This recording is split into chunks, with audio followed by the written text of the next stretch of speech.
Waalaikumsalam warahmatullahi wabarakatuh. Baik, kita akan mulai presentasi kita dalam mata kuliah ilmu kalam. Jadi kami kelompok satu yang terdiri dari Riyadi AP dengan NIM 2302054. Yang kedua Renti Yogasari NIM 2302065. Siti Rohmah NIM 2302060. Saya sendiri Waryono dengan NIM 2302068. Baik, jadi akan presentasikan pengertian dan sejarah ilmu kalam. Ini pembahasan yang akan kami bahas, pertama pengertian objek kajian, yang ketiga sejarah, keempat isu-isu kalam, yang kelima pro dan kontra. Jadi perbesar apa? Yang mana tuh? Yang pengertian ya? Layar ya? Oh iya, layarnya berbesar. Oh, boleh. Sama siapa ini dibaca ini? Nah, ya nanti saya aja dulu baca. Nanti kayak layar yang kurang besar, jadi kurang Oh, ya. oh sebentar.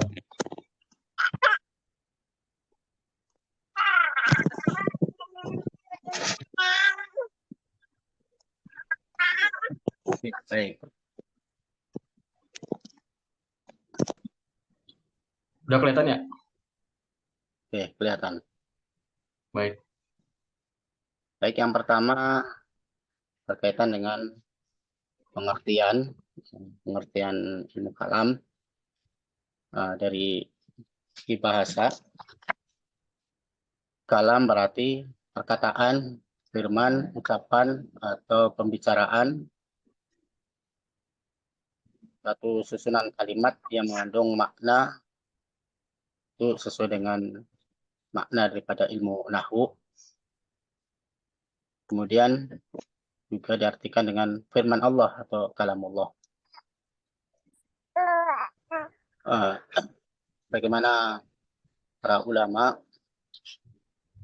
ilmu kalam, dalam pemikiran kalam disebut juga muta'alim, yaitu pembicara yang piawai dalam menjelaskan, menguraikan, dan mempertahankan iman Islam secara logis atau nalar sehingga dapat dipahami oleh orang. Secara istilah, ilmu kalam disiplin ilmu yang mengandung berbagai argumentasi tentang akidah imani yang diperkuat dalil-dalil rasional itu menurut Ibnu Khaldun.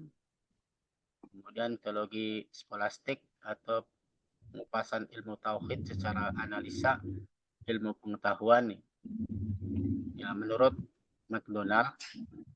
Kemudian kajian tentang pembicaraan yang bernalar mengenai keimanan dengan menggunakan logika atau rasionalis maaf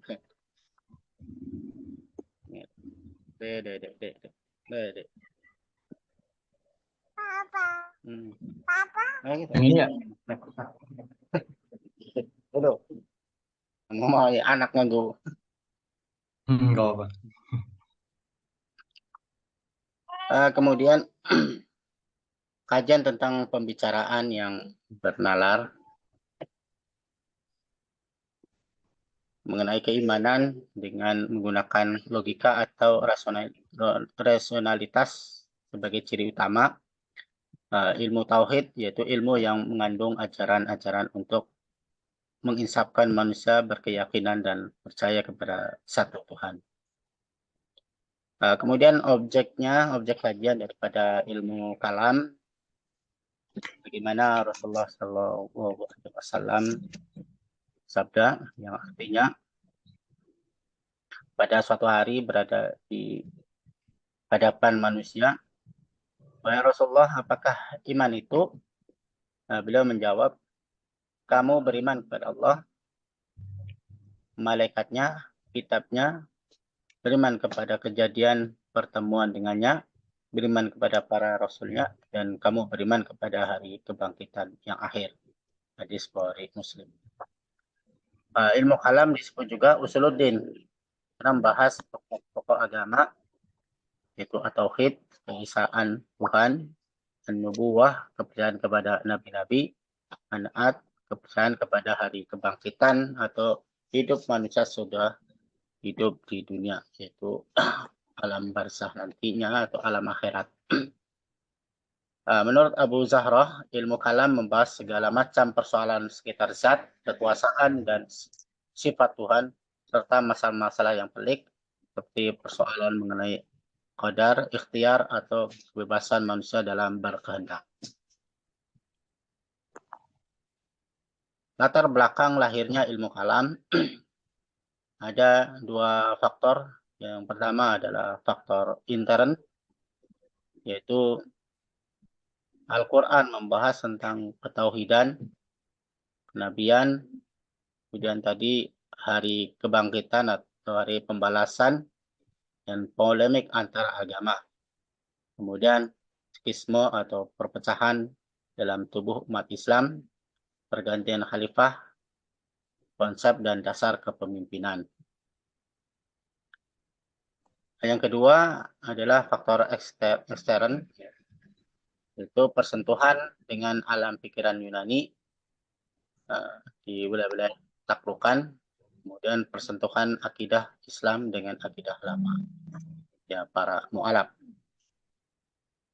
Adapun faktor intern, berkaitan dengan faktor intern itu, pertama itu adalah sebagaimana yang pertama itu Al-Quran, itu mengandung ayat-ayat yang berkaitan dengan masalah-masalah keimanan, akidah, seperti ayat-ayat yang cenderung memberikan kesan Jabariyah, fatalistik, Qadariyah, atau gambaran tentang wujud Tuhan. Ayat-ayat ini melahirkan pemahaman yang berbeda-beda, yang pada akhirnya melahirkan sekte atau mazhab dalam pemikiran kalam. Kemudian Jabariyah. Dan kalau Allah mengendaki, ini pemahaman Jabariyah, niscaya dia menjadikan kamu satu umat. Ini dalam surah An-Nahl ayat 93. Jika kamu dan kalau Allah mengendaki, niscaya dia menjadikan kamu satu umat saja, tetapi Allah menyesatkan siapa yang dikehendakinya dan memberi petunjuk kepada siapa yang dikehendakinya. Tiada suatu bencana pun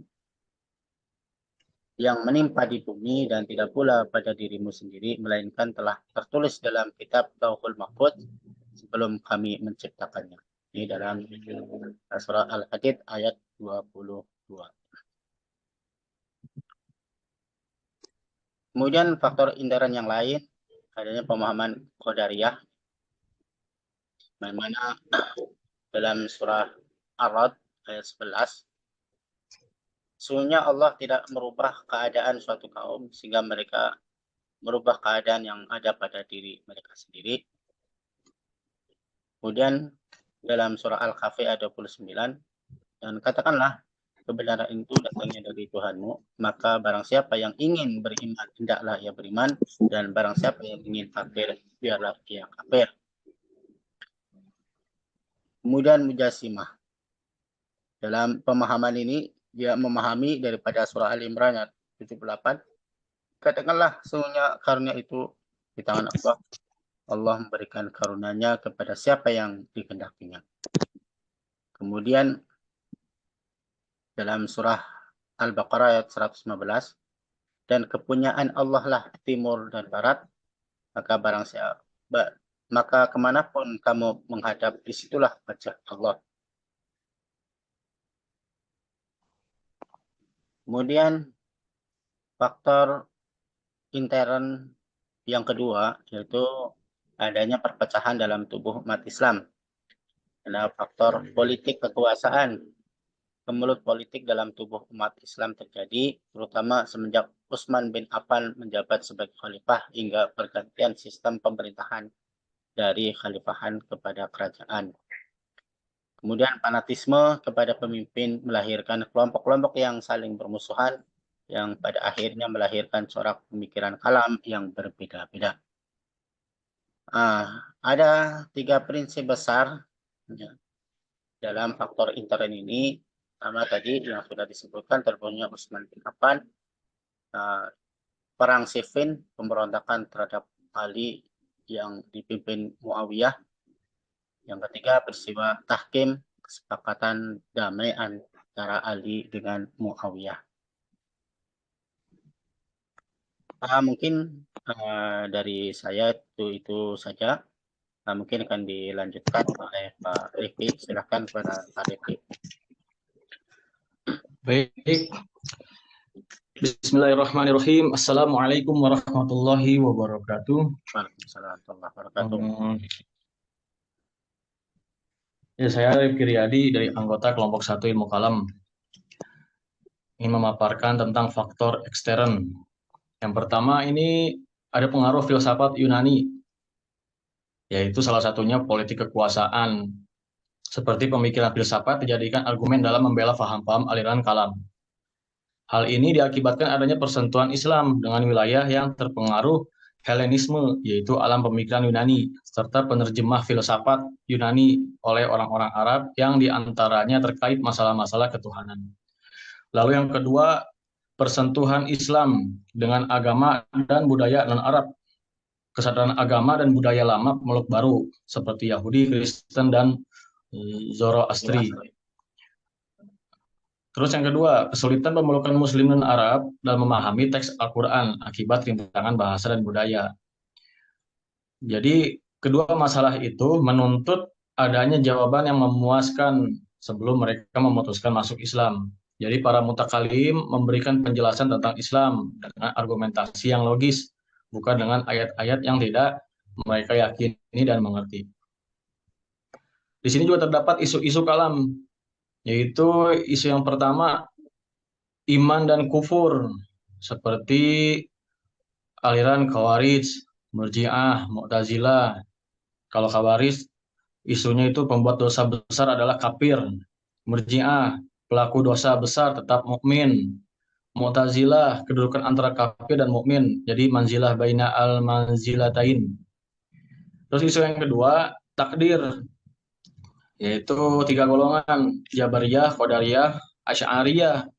Manusia bertindak menurut paksaan dari Allah, itu kata Jabariyah. Kalau Qadariyah, manusia memiliki kebebasan berkehendak dan berbuat. Kalau Asy'ariyah, tindakan manusia didasarkan pada kasab, gitu. Terus juga di sini pro dan kontra dalam ilmu kalam. Sesuai tadi dengan isu-isu kalam, maka muncul pro dan kontra dalam ilmu kalam.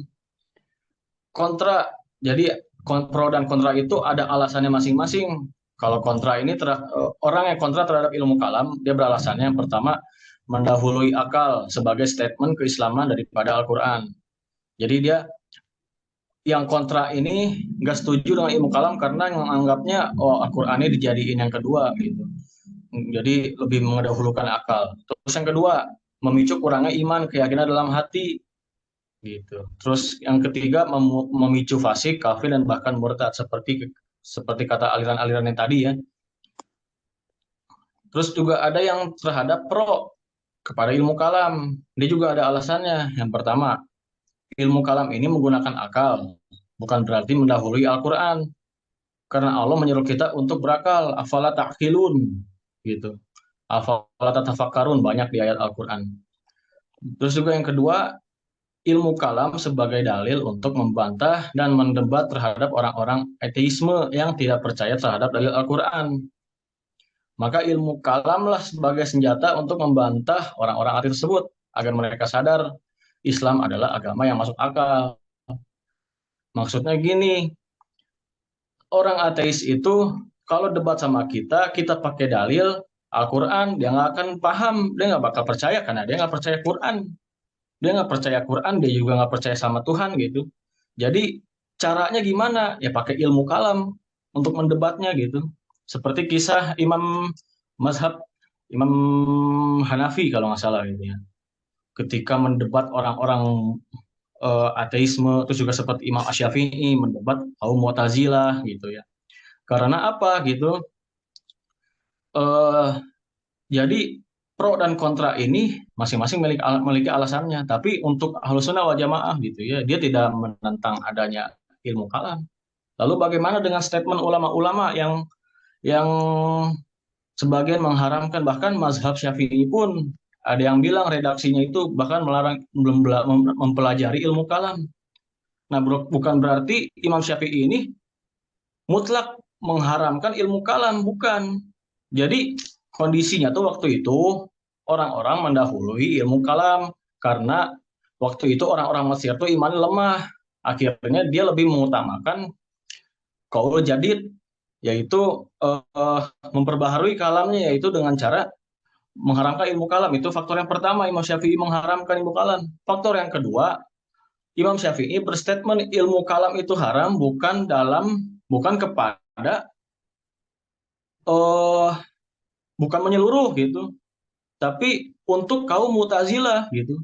Memang dalam kitab eh, Tabyin Kadzib Al-Muftari gitu ya, disebutin di situ kan apa namanya kata uktub syai'an fi ilmi al-kalam gitu. Ini kata Imam Abi Sauri. Terus juga maka Imam Syafi'i berkata gitu ya, man ta'allama ilmi al-kalam lam yuhallifuhu al-huz. Jadi barang siapa yang mempelajari ilmu kalam maka dia tak beruntung. Nah, itu maksudnya itu untuk kaum Mu'tazilah, bukan untuk kaum Ahlus Sunnah wal Jamaah, bukan untuk akidahnya Asy'ari. Kan kalau Ahlus Sunnah wal Jamaah akidahnya Asy'ari, mazhabnya 4 mazhab gitu ya. Adapun tasawufnya mengarah kepada Imam Al-Ghazali begitu. Nah, jadi Imam Syafi'i mengharamkan bukan berarti mutlak gitu. Boleh mempelajari ilmu kalam gitu, asal jangan sampai murtad, maksudnya gitu. Jangan seperti Mu'tazilah gitu ya. Kayak kaum-kaum yang seperti itu gitu. Yang mempercayakan bahwa Tuhan ini sebagian nggak ada gitu. Nah, itu perlu kita pahami gitu ya. Jadi ilmu kalam ini ya kebanyakannya sih pendapatnya yang pro gitu. Nah, jadi itu referensinya ada di buku-buku ya. Eh, dari buku Ilmu Kalam karya Dr. Haji Faisal, terus juga Pemikiran Ilmu Kalam karya Ahmad Musaddad, terus juga ini dari jurnal. Ya, mungkin segitu dari saya dan kelompok kami, kelompok 1 Ilmu Kalam.